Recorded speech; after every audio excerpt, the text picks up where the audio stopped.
স্বাগতম সবাইকে আমাদের আজকের ভিডিওতে। আজ আমরা জানব বাংলাদেশ আকাশ প্রতিরক্ষা ও নিরাপত্তার একটি গুরুত্বপূর্ণ শাখা বাংলাদেশ বিমান বাহিনী সম্পর্কে। আসুন জেনে নেই এই বাহিনীর ইতিহাস, মিশন এবং ভবিষ্যৎ পরিকল্পনা সম্পর্কে।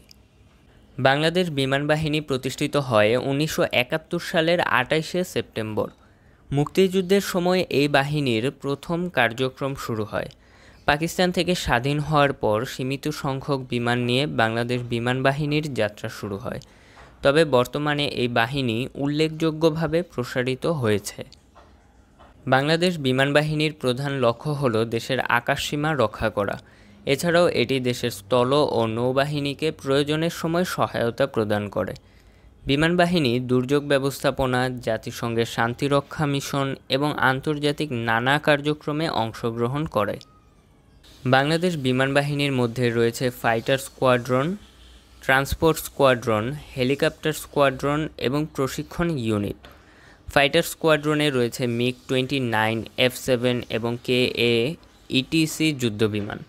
পরিবহন স্কোয়াড্রনে রয়েছে C-130J হারকিউলিস এবং N-163 থেকে 320 পরিবহন বিমান, যা সামরিক ও বেসামরিক উভয় কাজে ব্যবহৃত হয়। বাংলাদেশ এয়ারফোর্স আকাশ প্রতিরক্ষা ব্যবস্থায় আধুনিক রাডার এবং স্যাম মিসাইল সিস্টেম ব্যবহার করে। দেশের আকাশসীমা রক্ষায় এটি গুরুত্বপূর্ণ ভূমিকা পালন করে।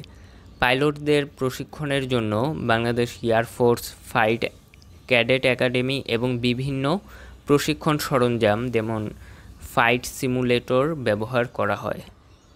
বাংলাদেশ বিমান বাহিনী বিভিন্ন জাতীয় ও আন্তর্জাতিক মিশনে অংশগ্রহণ করে থাকে।